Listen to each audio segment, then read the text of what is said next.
ನಮಸ್ಕಾರ ವೀಕ್ಷಕರೇ, grace of ರಾಯರು ಚಾನಲ್ಗೆ ನಿಮ್ಮೆಲ್ಲರಿಗೂ ಸ್ವಾಗತ. ಮಂತ್ರಾಲಯ ಪ್ರಭು ಶ್ರೀ ಗುರು ರಾಘವೇಂದ್ರ ಸ್ವಾಮಿ ಬೃಂದಾವನಸ್ಥರಾಗಕ್ಕೂ ಮುಂಚೆ ಮೂಲ ರಾಮನನ್ನು ಆರಾಧನೆ ಮಾಡಿಕೊಳ್ತಾ ಬಂದಿದ್ದು. ಇವತ್ತಿಗೂ ಕೂಡ ಮೂಲ ರಾಮನನ್ನೇ ಆರಾಧನೆ ಮಾಡ್ತಿರುವಂತಹ, ಬೃಂದಾವನದ ಒಳಗೆ ಕೂತು ಮೂಲ ರಾಮನನ್ನು ಆರಾಧಿಸುತ್ತಾ ಇವತ್ತಿಗೂ ಮೂಲ ರಾಮನನ್ನು ಆರಾಧನೆ ಮಾಡಿರುವಂಥ ಗುರು ಎಂದು ಹೆಸರುವಾಸಿ ಪಡೆದಿರುವಂತಹ ಗುರು ಸಾರ್ವಭೌಮ ಶ್ರೀ ಗುರು ರಾಘವೇಂದ್ರ ಸ್ವಾಮಿಗಳಿಗೆ ಕೋಟಿ ನಮಸ್ಕಾರಗಳನ್ನು ಸಲ್ಲಿಸಿ ರಾಮನ ವಿಷಯಕ್ಕೆ ಬರೋಣ. ಪೂಜ್ಯಾಯ ರಾಘವೇಂದ್ರಾಯ ಸತ್ಯ ಧರ್ಮರತಾಯ ಚ ಭಜತಾಂ ಕಲ್ಪವೃಕ್ಷಾಯ ನಮತಾಂ ಕಾಮಧೇನುವೆ. ಶ್ರೀ ಗುರುಭ್ಯೋ ನಮಃ.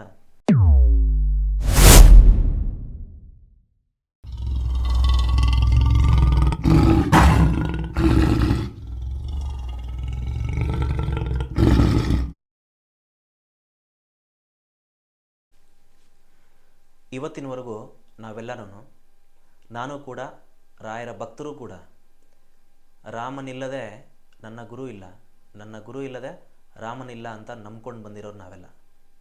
ಶ್ರೀ ಗುರು ರಾಘವೇಂದ್ರ ಸ್ವಾಮಿಯವರು ರಾಮನನ್ನು ಜಪಿಸ್ತಾ ಅವರ ನಾಮಸ್ಮರಣೆಯನ್ನು ಮಾಡಿ ಬೃಂದಾವನದಲ್ಲಿ ಇವತ್ತಿಗೂ ಕೂತು ರಾಮನನ್ನು ಆರಾಧನೆ ಮಾಡ್ತಾನೇ ಇದ್ದಾರೆ, ರಾಮನನ್ನು ಜಪಿಸ್ತಾನೇ ಇದ್ದಾರೆ. ನಿಮ್ಮೆಲ್ಲರಿಗೂ ಶ್ರೀರಾಮನವಮಿ ಹಬ್ಬದ ಶುಭಾಶಯಗಳು. ಎಲ್ಲಿ ರಾಮನೋ ಅಲ್ಲಿ ಹನುಮನೋ, ಎಲ್ಲಿ ಹನುಮನೋ ಅಲ್ಲಿ ರಾಮನೋ. ರಾಮನಿಲ್ಲದೆ ಹನುಮನಿಲ್ಲ, ಹನುಮನಿಲ್ಲದೆ ರಾಮನಿಲ್ಲ. ಯಾಕೆ ಈ ಮಾತನ್ನು ಹೇಳ್ತಾ ಇದ್ದೀನಿ ಅಂತಂದರೆ, ತುಂಬ ಅದ್ಭುತವಾದ ಸಂಬಂಧ ರಾಮನದ್ದು ಮತ್ತು ಆಂಜನೇಯ ಸ್ವಾಮಿ ಅವರದ್ದು. ಯಾಕೆ ಈ ಮಾತು ಹೇಳ್ತಾ ಇದ್ದೀನಿ ಅಂತಂದರೆ, ರಾಮನ ಬಿಟ್ಟು ಒಂದು ಸ್ವಲ್ಪ ಹೊತ್ತು ಹನುಮ ಇರ್ತಾ ಇರಲಿಲ್ಲ, ಹನುಮನ ಬಿಟ್ಟು ಒಂದು ಸ್ವಲ್ಪ ಹೊತ್ತು ಕೂಡ ರಾಮ ಇರ್ತಾ ಇರಲಿಲ್ಲ. ಎಲ್ಲದಕ್ಕಿಂತ ಮುಖ್ಯವಾಗಿ ಆಂಜನೇಯನಿಗೆ ರಾಮನ ಬಿಟ್ಟೆ ಇನ್ಯಾರೂ ಇಲ್ಲ ಅನ್ನೋಷ್ಟು ಪ್ರಾಣಕ್ಕಿಂತ ಹೆಚ್ಚಾಗಿ ಅವರನ್ನು ಆರಾಧನೆ ಮಾಡಿರುವಂತಹ ಆಂಜನೇಯ ಸ್ವಾಮಿ ನಮ್ಮೆಲ್ಲರಿಗೂ ಸ್ಫೂರ್ತಿ. ಯಾಕಂದರೆ ರಾಮನನ್ನು ನಾವು ಕೂಡ ಅಷ್ಟೇ ಪ್ರೀತಿಯಿಂದ ಕಾಣಬೇಕು. ರಾಮನನ್ನು ಅಷ್ಟೇ ಪ್ರೀತಿಯಿಂದ ನಾವು ಆರಾಧಿಸಿದ್ರೆ ಆಂಜನೇಯ ಕೂಡ ನಮಗೆ ಒಲಿತಾರೆ. ಇವತ್ತಿನ ಈ ಶುಭ ದಿನದಲ್ಲಿ ರಾಮನನ್ನು ದೇವಸ್ಥಾನದಲ್ಲಿ ಭೇಟಿಯಾದ ನಂತರ ಮನೆಗೆ ಬಂದ ಮೇಲೆ ರಾಮನ ಚಿತ್ರವನ್ನು ಅಲಂಕಾರ ಮಾಡಿ, ಅಂದರೆ ಫೋಟೋನ ಅಲಂಕಾರ ಮಾಡಿಕೊಳ್ಳಿ. ಮನೆಯಲ್ಲೇ ನೀವೇ ಸ್ವತಃ ಪಾನಕ, ಮಜ್ಜಿಗೆ, ಹೂವು, ಹಣ್ಣು, ನೀವೇನೇನೆಲ್ಲ ಇಷ್ಟಪಟ್ಟು ರಾಮನಿಗೆ ನೈವೇದ್ಯವನ್ನು ಅರ್ಪಿಸಬೇಕು ಅಂತ ಅಂದ್ಕೊಳ್ತೀರಾ ಅದೆಲ್ಲ ಮನೆಯಲ್ಲಿ ಸಡಗರವಾಗಿ ಆರಂಭಿಸಿ, ಸಂಭ್ರಮಿಸಿ ಈ ದಿನವನ್ನು. ಯಾಕೆ ಹೇಳ್ತೀನಿ ಅಂತಂದರೆ, ಇವತ್ತು ಈ ರಾಮನವಮಿ ಹೋದ್ಮೇಲೆ, ಇವತ್ತಿನ ದಿನಕ್ಕೆ ಇದು ಮುಗಿದೋದ್ರೆ ಇನ್ನು ಮುಂದಿನ ವರ್ಷದವರೆಗೂ ಈ ಒಂದು ಒಳ್ಳೆ ವಿಶೇಷವಾದ ದಿನ ಸಿಗೋದಿಲ್ಲ. ಕಾರಣ ಯಾಕೆ ವಿಶೇಷವಾದ ದಿನ ಅಂತ ನಾನು ಯಾಕೆ ಹೇಳ್ತಾ ಇದ್ದೀನಿ ಅಂತಂದರೆ, ರಾಮನ ಒಂದು ಮಂತ್ರ ಹೇಳ್ತೀನಿ. ಇವತ್ತು ರಾಮನಾಮವನ್ನು ಯಾರು ಜಪಿಸ್ತಾರೆ, ರಾಮನಾಮವನ್ನು ಜಪಿಸಿ ಅವರನ್ನು ಕೂತು ಆರಾಧನೆ ಮಾಡ್ತೀರಾ, ಅವರನ್ನು ಕುರಿತು ಯಾರು ಆರಾಧನೆ ಮಾಡ್ತೀರಾ, ವಿಶೇಷವಾದ ಪುಣ್ಯ ಫಲವನ್ನು ಸಿಗ್ತದೆ ಇವತ್ತು ನಿಮಗೆ, ವಿಶೇಷವಾದ ಪುಣ್ಯ ಫಲ. ಶ್ರೀರಾಮ ಜಯ ರಾಮ ಜಯ ಜಯ ರಾಮ, ಶ್ರೀರಾಮ ಜಯ ರಾಮ ಜಯ ಜಯ ರಾಮ, ಶ್ರೀರಾಮ ಜಯ ರಾಮ ಜಯ ಜಯ ರಾಮ.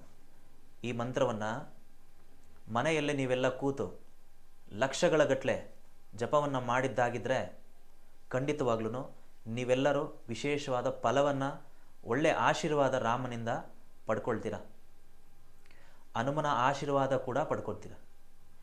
ಈ ಒಂದು ಜಪವನ್ನು ನೀವು ಮನೆಯಲ್ಲಿ ಮಾಡಿಕೊಳ್ಳೋದೇ ಆದರೆ ಮನೆಯಲ್ಲಿ ಸಂತೋಷ, ಆರೋಗ್ಯ, ನೀವು ಏನೇನು ಸಂಕಟ ಪಡ್ತಿದ್ದೀರ ಮನೇಲಿ, ನಿಮ್ಮ ಮನಸ್ಥಿತಿ, ನಿಮ್ಮ ಆತ್ಮಕ್ಕೆ ಏನು ಕೊರತೆ ಇದೆ, ನಿಮ್ಮ ದೇಹಕ್ಕೆ ಊಟ ಕೊಟ್ಟಿದ್ದೀರಾ, ನಿಮ್ಮ ಆತ್ಮಕ್ಕೆ ಊಟ ಕೊಡಿ.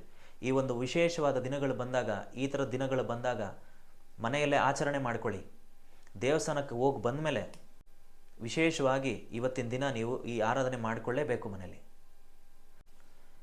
ಈ ಮುಖಾಂತರ ಈ ಸಂಚಿಕೆ ನಾನು ಯಾಕೆ ಮಾಡಿದೆ ಅಂತಂದರೆ, ಇವತ್ತು ಎಲ್ಲರಿಗೂ ಈ ವಿಷಯ ತಲುಪಲಿ. ರಾಮನಾಮಸ್ಮರಣೆ ಇವತ್ತಿನ ದಿನ ಎಲ್ಲರೂ ಮಾಡಲಿ. ಎಲ್ಲಿವರೆಗೂ, ಇವತ್ತೇ ಅಲ್ಲ ನಾಳೆ ಮಾಡ್ಬೋದು. ಹನುಮ ಜಯಂತಿ 12ನೇ ತಾರೀಕು, ಏಪ್ರಿಲ್ 12ನೇ ತಾರೀಕು ಹನುಮ ಜಯಂತಿ ಇದೆ. ಹನುಮ ಜಯಂತಿವರೆಗೂ ನೀವು ಜಪಿಸ್ಬೋದು. ಹನುಮ ಜಯಂತಿ ದಿನ ಕೂಡ ಜಪಿಸ್ಬೋದು. ಹನುಮ ಜಯಂತಿ ದಿನ ಹನುಮನ್ನು ಕೂಡ ನೀವು ಆರಾಧಿಸ್ಬೋದು, ಜಪಿಸ್ಬಹುದು.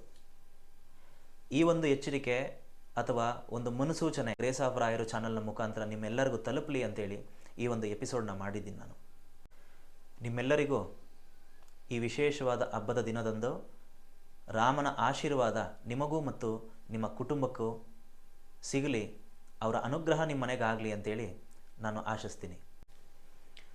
ಮುಂದಿನ ದಿನಗಳಲ್ಲಿ ತುಂಬ ವಿಶೇಷವಾದ ಅದ್ಭುತವಾದ ವಿಚಾರಗಳನ್ನು ಸಂಚಿಕೆಗಳನ್ನಾಗಿ ಮಾಡಿ ನಿಮ್ಮ ಮುಂದೆ ತರಬೇಕು ಅಂಥೇಳಿ ನಾನು ಕೂಡ ಇಷ್ಟಪಡ್ತಾ ಇದ್ದೀನಿ.